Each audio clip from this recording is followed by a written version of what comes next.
Oh, there we Hangout go. on It went air yellow. is live. Yay! Was So, I hello looking at to NASA? all our viewers, and welcome to the very first episode of Fanning Out, where we fan out about things in pop culture. With me, Ian, and Who's going to go first? Me. I'm Matthew. Oh, hello. Zach. so, do you think the show will be weekly or monthly? With what works with your schedules best? I forget things after a week, so weekly's good for me.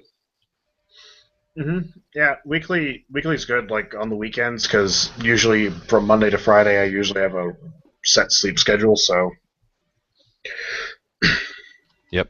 Okay, cool. So this time each week, roughly? Yeah, it works for me for now. yeah, same here. Okay, cool. We were previously talking about Transformers, Doctor Who, and crappy movies.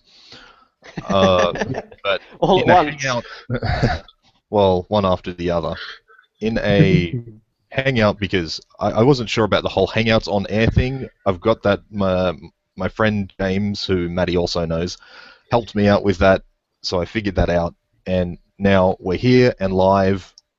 Um, you might be watching this in hindsight, but I'll leave it up. I hate it when people do a live talk and they take the video down after the fact. Mm. That's We were talking about crappy sci-fi TV series. Would we like to resume that, or is there something else we can talk about? Hang on, Zachary, do you remember Magic the Gathering? Yes. Maddie recently introduced me to a free video game, very similar, like a simplified version called Shadow Era. Right. You sent me the link the other day, and I checked it out. It seems kind of interesting. It's actually better than the Magic the Gathering video game. Mm. For one reason and one reason alone. You can customize your own decks. Nice. That it is like so close. They must have developed it. That they must be just close enough to not get sued. Would there be a copyright or a trademark on gameplay? I've never looked into that. I mean, obviously we don't have developers in Australia, so our laws don't cover it. But Yeah. could you get sued for copying the game mechanics of a Wizards on the Coast game? Oh, that's an interesting question because like it's the way they do mana. And they don't have land, and you do the whole sacrifice, and you actually sacrifice a card to give you energy. Mm. That's the main difference. I swear I've played that in another game though, but I can't think of another game that would have had a similar mechanic. But I swear that's a familiar mechanic. Yeah, But yeah, but probably you know, yeah, in that other game you played, the rest of the game is probably completely different to Magic. yeah, that's right. Well, I know that in sacrificing cards, I knew that the back when I still played the Yu-Gi-Oh card game, in order to summon better creatures, you had to sacrifice whatever was on the field. Mm-hmm. And they actually introduced that into the into the Game Boy games, because the first Game Boy game it was just summon whatever you wanted, and then literally within one game, all of a sudden it became, oh, you're in a heated duel and you want to summon your monsters. Like, sorry, I just killed 2 of your 3 summons. Better luck next time, buddy. Yu-Gi-Oh! I think was one of the, for me, like Magic the Gathering was the first trading card game ever. Yu-Gi-Oh! Was one of the first ones that actually came close to being as good because there were so many knockoffs when that came out. Oh yeah. Yeah. Some were terrible. Did you ever play Wyvern, however you say it? That was like the first non-Magic card game. It was simplified and not good. It was simplified to the point where it just wasn't enjoyable. It was quite boring. Yeah. Or like the Yeah. Pokemon game, which involved calculus. The what? The Pokemon game The involved Pokemon, calculus. the Pokemon card game, where it was like all the absurd rules. You got to roll, like, flip a coin. If the coin is this, you got to go to this. If you go to this, then it has to be this. Or at least that's I what. started with a company called Decipher because they had these licenses for Lord of the Rings, Star Trek, and Star Wars, all three at once. And their games were like that. They were amazingly intricate. They're brilliant games, but the guys couldn't run a business to save their life, and they eventually lost all of their contracts. But their games were like that. Like, you could never obsess over cards like people do in Magic, because these cards would have, this much text just explaining their ability, and that was it. It wasn't really compatible with anything else except like 2 other cards, Brilliant game, but so intricate it was ridiculous. I still have the original, I think you've seen it, Maddie, in my cupboard, the original box from the original Star Wars game from that company. Yeah. I might hold on to that. That could be worth something one day. It could be. I had a large collection of their Lord of the Rings cards. I ended up becoming a rep for the company, and I dealt with Dot Hack, the anime, had a card game spin-off as well, and I had all of those, but they're long gone now, which is a shame, because they're probably worth a bit of money now. Yeah, I found some old Sailor Moon trading cards the other day. I doubt they'd be worth much at all, really. But that same Star Wars company did a one called Young Jedi, and that was quite good. It was complex and simple at the same time. I liked the mechanic of you could change the land, so you could be on Tatooine or Naboo or whatever, and whatever place you were on would either enhance or make better or make worse the cards you had. Which isn't a bad idea. But there's very strict rules about changing the land. You couldn't just do it willy-nilly. Yeah.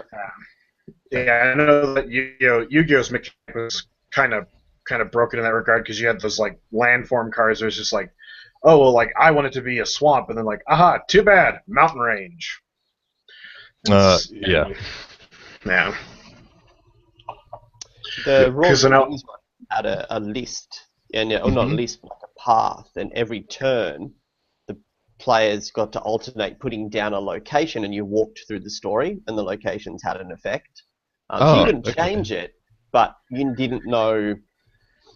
It wasn't that you could change the story, but it was like, which part of the next area in geography are you going to, and what effect will that have on the game?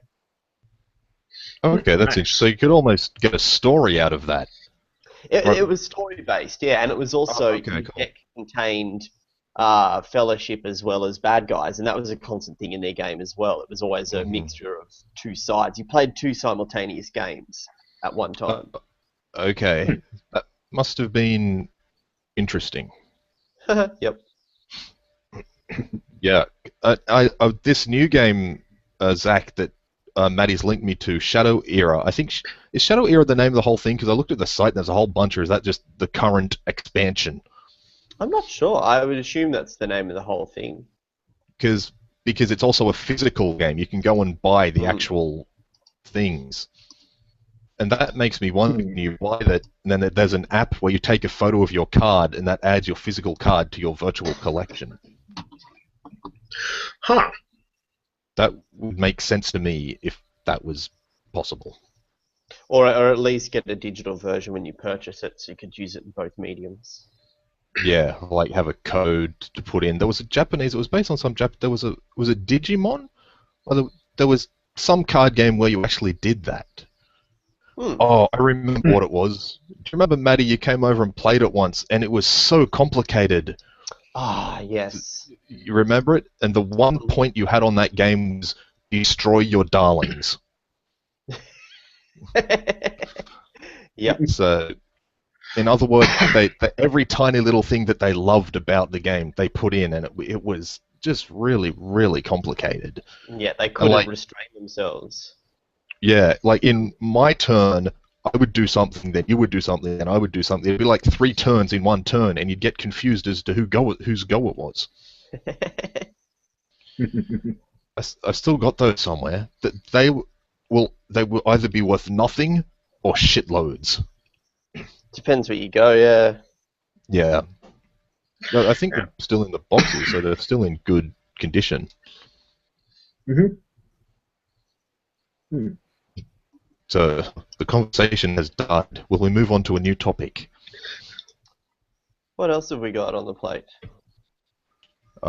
Well, we can go back to Transformers and Doctor Who, because that was just the 3 of us before I figured out the whole on-air thing. Oh, what else is coming up? Oh, The Flash, as you said. I know The Flash. One that's getting huge publicity is Gotham. Oh, here's the thing with Which, DC TV shows. Which show is set in what universe? yeah, I think it's like from what I've gathered, it's its own little like micro story, I guess. It ties in very. I don't know. I haven't followed enough, so probably stepping on a lot of toes right here, but it's sort of its own beast.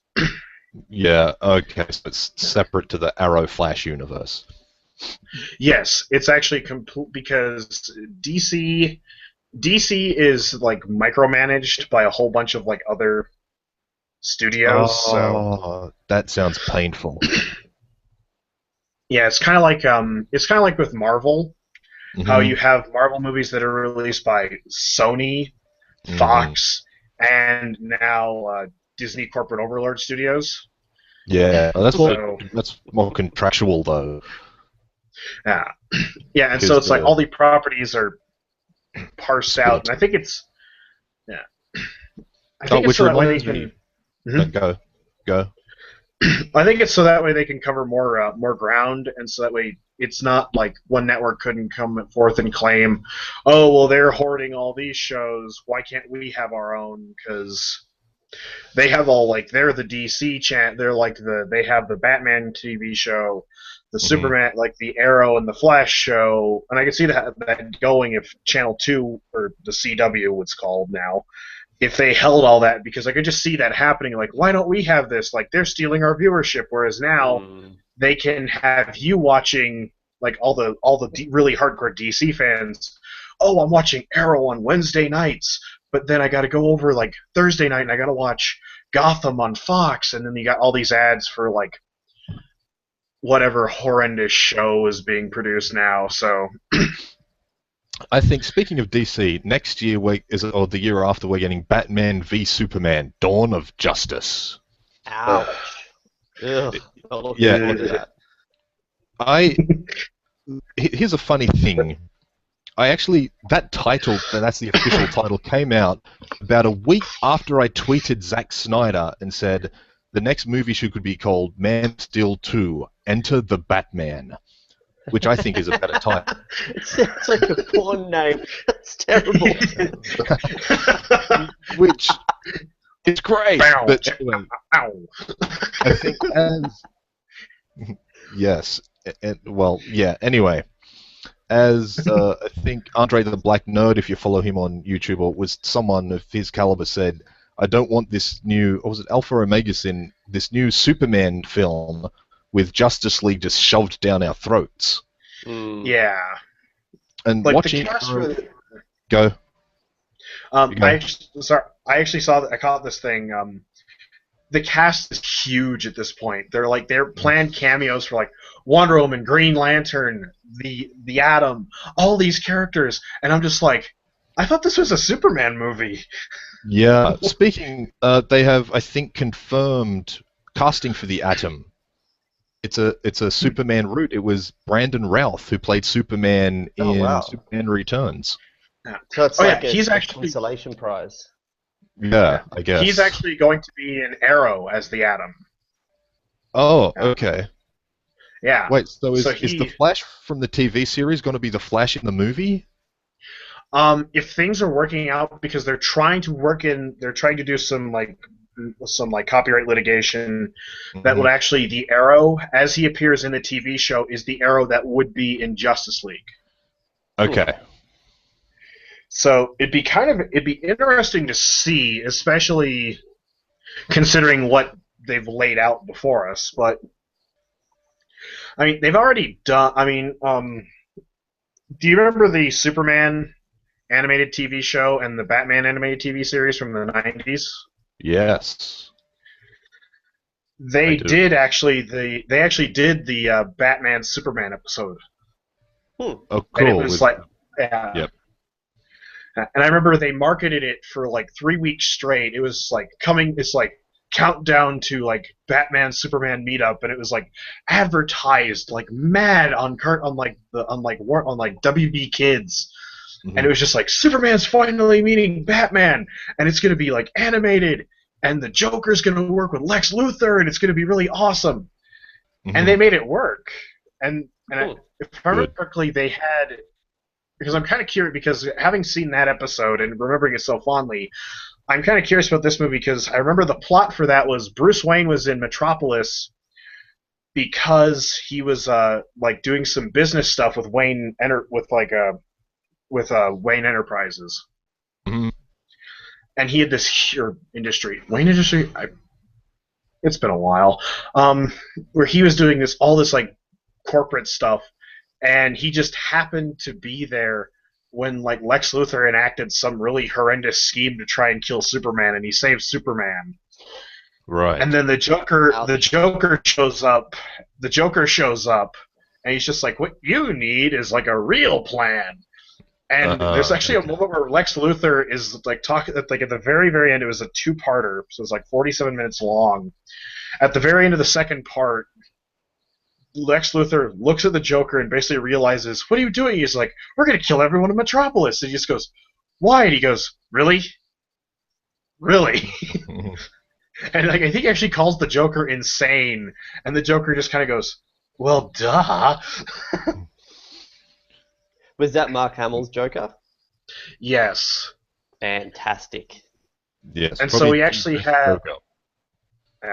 we had Mark Hamill's Joker, and it wasn't Clancy Brown as Lex Luthor. Ooh. So I have no idea who that is. He's done a lot of like minor roles, but his most famous role is he played the Kurgan in the Highlander motion picture. Oh. The very first one. I think I roughly know who you mean. Yeah. Speaking of Lex Luthor, what do you think of Jesse Eisenberg? The guy from the Facebook movie. The guy that played Mark Zuckerberg in The Social Network. As Lex Luthor. It could work if they're going for a younger Luthor angle, but I always remember Lex Luthor as being that middle-aged businessman who wore a suit everywhere, went to the gym from like noon to 3, and held business meetings in the back of his limo. Not this like young upstart. Yeah, fair enough. I'll be impressed if he pulls it off. And getting back to my original point, I almost think that Justice League would be better being set up as the TV series. So if they're trying to work the TV series, The Arrow and the Flash, into Batman v Superman: Dawn of Justice, then I'm for it, rather than having like a whole bunch of separate DC universes. But does anyone really care anymore? I mean, the target audiences are quite different. I watched Arrow, and about halfway through I thought, fuck, am I watching Melrose Place? I mean, really? God. Yeah. No, that didn't sit well with me. So, really, those shows are targeted at people who just don't give a shit, really. You know, they want abs and Maybelline product placement and all that kind of stuff. So, I mean, the whole, which universe is it set in and crossover characters and all this kind of stuff, I think it falls on deaf ears when you talk about the lowest common denominator viewer who watches those kind of shows. Yeah. I mean, the most excited I ever got about Arrow was there was an episode. It was one of the second season episodes. I just finished doing all my work for the evening, and I sat down and I'm like, yeah, why not? I'll watch it. And they went to it was a prison run by Amanda Waller. Yeah. And it was the episode. The episode did not focus on Arrow at all. It was about the Suicide Squad. Oh. And it was the most interesting episode because it was all about the Suicide Squad. And at one point, two of the characters are arguing because they have history together, like dating back to actual combat history. They fought alongside each other in the Afghan war, where she was a translator and he was a soldier, and they had to go kill a guy he let live because he realized the guy wasn't as evil as everyone painted him to be. but they're arguing, and there's a character in the background in one of the cells says, "Are you fighting? I'm a licensed psychologist." Okay. And I was just like, okay, that Oh. was worth it for the. And that was the most excited I got about it because I'm a huge Harley Quinn fan, and so the prospects of Harley Quinn showing up in Arrow was just like, I'm just like, you piqued my interest, and you let me down. Yeah. Yeah, there was a thing there with you, Matty. You just turned into sound and a thing. I turned into a thing. You turned into an icon, just the Google Plus user icon, and just now it's happening to me. So it's clearly a not a good connection. It's like the pirate's black spot. I just thought about something about Arrow. You were saying, is this Melrose Place? That's probably to attract more female viewers, but at the same time, doing that, they've got to be careful to not alienate the male viewers. Is it a HBO show? Arrow is the No. CW. Okay. Yeah, it's basically they can get away with a lot of things, but Game of Thrones, this is not. Which I would like to see a DC show produced by HBO, because that would be brilliant. we would actually see Batman's parents die. We would actually see the creation of the Joker, and it would be like horribly, horribly done. And they would actually do all kinds of really grotesque effects, and it'd be this really dark, morose show, and nobody would watch it, except for all the diehard fans. Yeah. That's got to be. It must be hard juggling the pleasing the fans and pleasing the general audience and pleasing your investors and all of that sort of thing. Yeah. Well, I think the investors would definitely come first. I mean, I don't think in this day and age, I don't think pleasing fans is really something that a lot of these producers care about. They're not interested in, trying to appease a certain market, because there's such a big market out there that someone's going to watch it. That's true. And which worries me, Yeah. Just like Transformers, we'll go for as you said, the lowest common denominator. So we'll go for getting the largest amount of views possible, which means money in the bank. Or that's like taking really remaking old R-rated horror movies into PG-13 Friday night flicks. Yeah. Teen Wolf, not that was a horror movie. Teen Wolf, they've done the opposite, because Teen Wolf was like a fun comedy family movie, and now it's like a dark teen angsty thing. They Twilighted it. Yes, it's a good way of putting it. Sprinkled fairy dust on it. And I'm pretty sure. Also, I don't know. This was something I like. I'm pretty sure they were able to get away with it because in the Harry Potter books. The first 4 up until the very ending of the Goblet of Fire, everything was lighthearted and kind of fun, fancy free, and then it got really dark and morose. And the movies followed a similar suit. The first 3 movies were really light and bright and colorful. 4th one was really bright. Then all of a sudden, the 5th one came out, and it was like they put a gray filter on everything. Puberty. Yeah, and the tone, the actual color tone darkened. Yeah, and I'm not sure if they did that.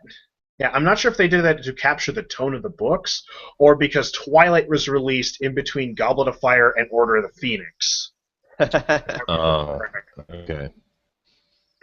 Or at least that's how I felt about the last 2. But yeah, parts 1. A lot of movies are doing that. Parts 1 and 2 now of the final one, like the Hunger Games. The 3rd Hunger Games book is 2 movies. Yeah. Well, I know they did it with the 7. Yeah. Sorry, they're doing teasers. Yeah. Yeah. I'm avoiding the teasers until they officially give me a trailer. Fair enough. But I do know that for the 7th Harry Potter movie, they did it because it was so big, and there was a lot of ground to cover. because the book answered so many questions, and they're just like, well, this series has already been fractured and chopped up enough. This movie better answer all these questions and include the iconic scenes that we know if we don't include, we're going to have an angry mob of now adult Harry Potter fans beating down our doors. Yep. Whereas Twilight did it, I think, more to pad out already what was already a boring story. I think The Hobbit does not. I saw that book in the bookshop the other day. I was like, this. How did they make this into 3 films? Oh, the Hobbit movie. They're all right, just as movies. Yeah. No, they're not. They're fucking terrible. Oh, There's so much added. There's so much that they did not need to add. No. And what the easily hell was with been that last one? The second one. The second one. The whole second half of that movie was like, let's remake the Lego animated game series because it was the same level of humor. Fuck, some of the animation was terrible. It was like literally PlayStation 1. Oh, it was awful. It was just an abomination. And Tolkien references aside, and I'm one of the biggest Tolkien fanatics that walks the earth, but all of that aside, it was a bloody awful movie. Oh, it was horrible. I would have to watch it again. I'm not as big as a fanatic as Zero Matty, but one of the very first Tolkien book I ever read was The Hobbit. And I read it. I actually read it technically twice because I read partway through, had to stop, and then I picked it up late, like a couple months later, and finished it.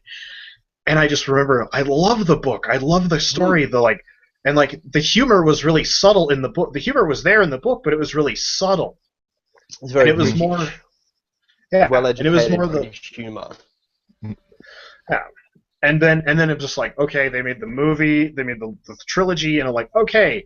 Then all of a sudden, Hobbit movie announced, and I'm just like, this is the one I've been waiting for. This is the one I've been hoping for because I love The Hobbit. I love The Hobbit.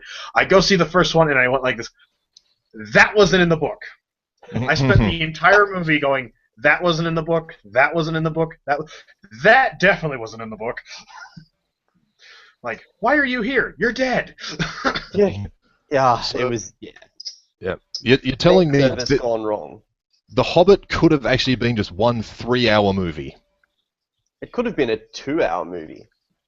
Yeah. Well, Yeah. Yeah, I don't like it when people over flesh out things. It's one thing to sort of flesh out a scene and give it the wording that just wasn't there in the book, but to actually overextend it to where it doesn't need to be extended is just a no-no, really. That's when you get back into things like fan fiction. You know, this is what's the guy's name? Steve Jackson's Hobbit fan fiction.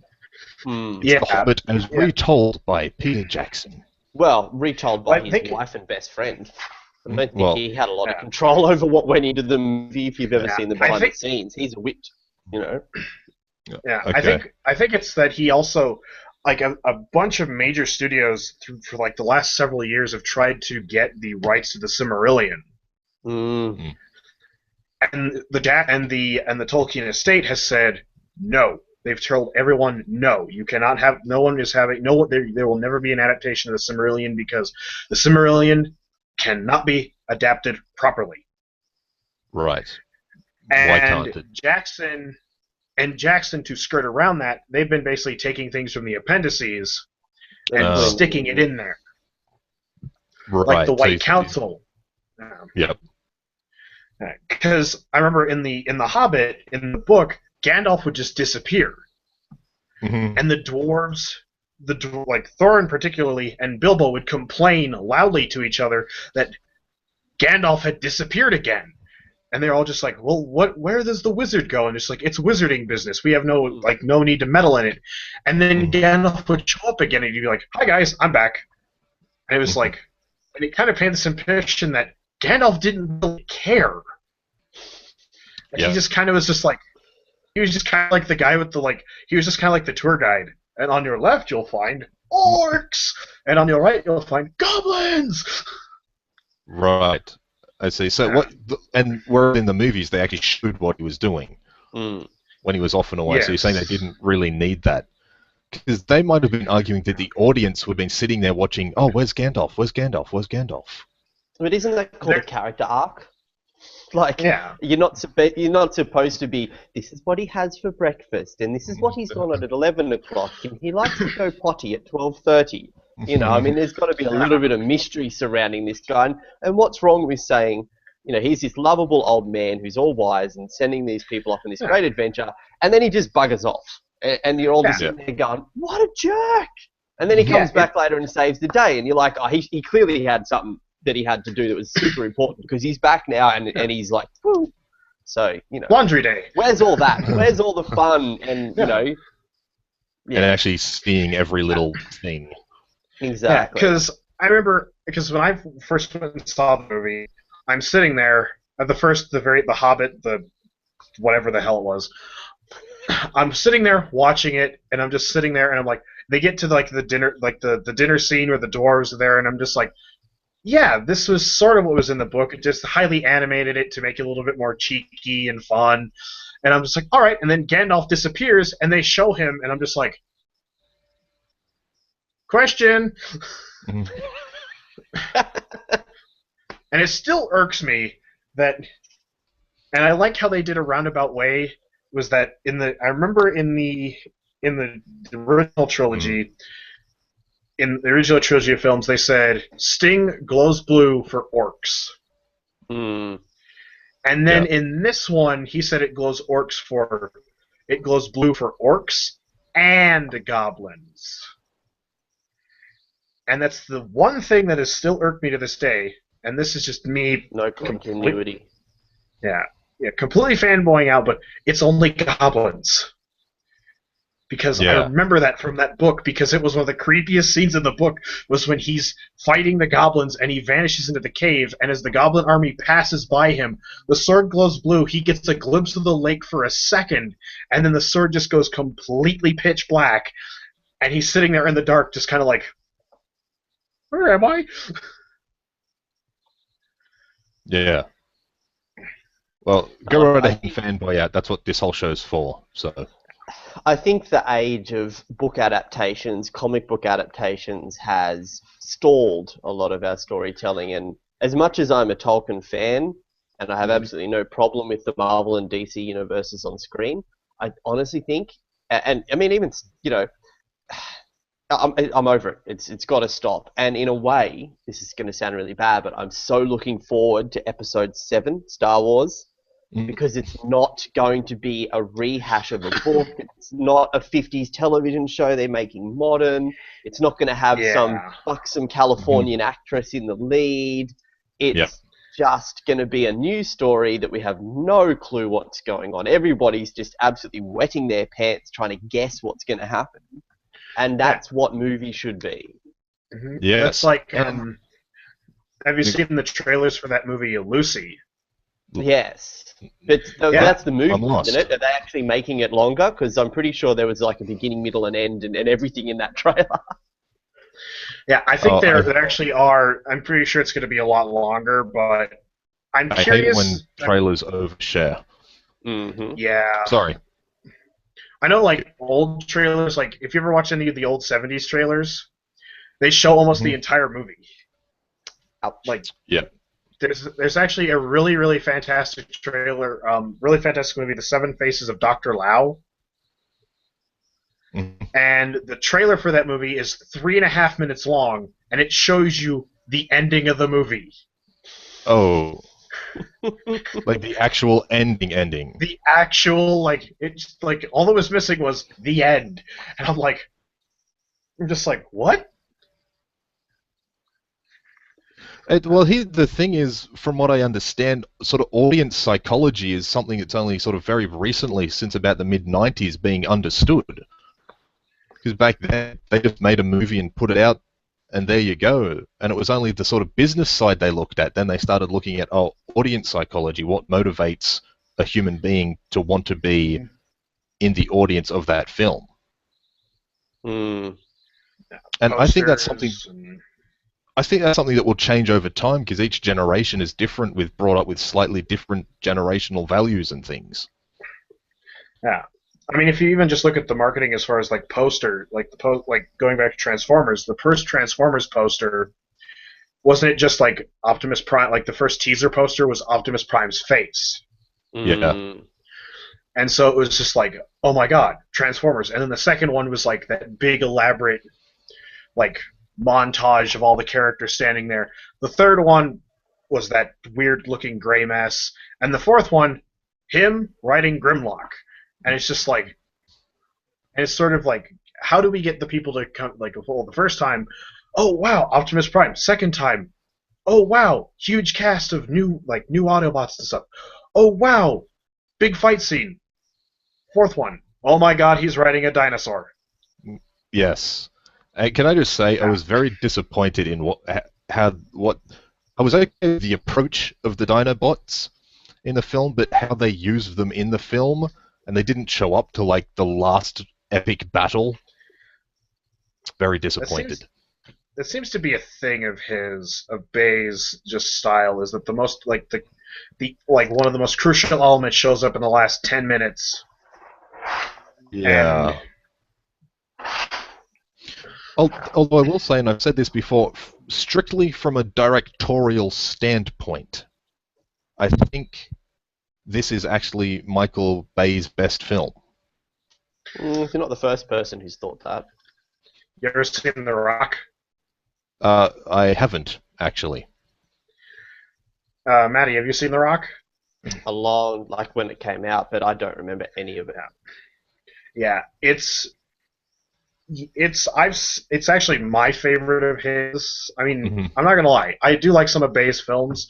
I'm one of the few people that say I will suffer through the first hour of Armageddon just so I can watch Bruce Willis on the asteroid. I will suffer through the first hour of Armageddon just to where they get into space, because that's when the movie, I'm just like, first half of the movie, I don't care. Second half of the movie, space. Yep. Have you seen? Rock, oh no, go. But to abridge it, The Rock is basically Nick Cage, Sean Connery team up and have to take down American soldiers that have a bioweapon that have taken hostages on Alcatraz Island. Yep. And the whole movie is these guys infiltrating Alcatraz. And it actually works because you have Sean Connery basically playing, what if James Bond got arrested for all the stuff he did for MI6? Right. What if because he was the spy who knew too much, what if he was actually arrested because he actually knew too much? So they put him on Alcatraz back when it was still functioning as a prison. He escaped, and so they actually have to track him down, and they're using his knowledge on how he escaped to get in. Whereas Nick Cage is a bomb expert, and he has to defuse the missile. So it's just like, okay, your cast of characters makes a little bit more sense. Mm-hmm. Then and then even the military characters, because I know Bay has this really gung-ho attitude of the American Army is the greatest thing ever. Yeah. And his movies have become sort of ads for almost, you could actually run some of his, like, you could run the first half of Transformers, the first one, as a recruitment ad. Mm-hmm. Have you seen The Island? Yes. Yes. To me, that was a poor rip-off of George Lucas's THX 1138. Yeah, actually, I don't think they're terribly ashamed of that, though. No. He actually got sued. Oh, really? There was a crappier movie made in the 80s called Parts the Clonus Horror, which was riffed on MST3K, and the guy sued Michael Bay for ripping off his movie because the plot was almost the same thing. Group of people are harvested. They're basically human organ farm, and basically Michael Bay it was settled out of court. Yeah. Oh, okay. But, I think it's better when they're settled out of court. Just okay. Here's your money. Go away. Yeah. But in The Rock, why I like it is that he basically prints this. The reason why the American soldier has gone rogue, is because his men are special ops, like black ops. Do not exist soldiers who have gone into really dangerous situations, died, and then they don't get acknowledged. Okay.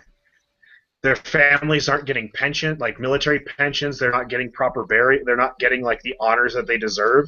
And so this guy basically says, "This is wrong," and he holds an entire city hostage from an island, and basically announces to all the media, "Yeah, guess what? I'm a part of this Black Ops operation.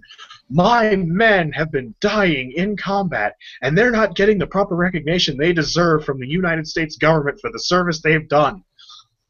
And it's just basically whole like everyone's just like, is what he's saying true? And this like military guy that sent Sean Connery and Nick Cage in, he just goes like this. Strictly speaking, kind of. Mm-mm. Okay, I think we need to start wrapping this up now because we've been going for almost 45 minutes. So, are there any final things you would like to say or talk about, either of you? Oh, by the way, just Snowpiercer? have I heard of Snowpiercer? No. It's an adaptation of a French graphic novel from the 80s. Okay. Yeah, about basically the Earth freezes over, and so everyone has to live on a train that's continually moving in order to survive.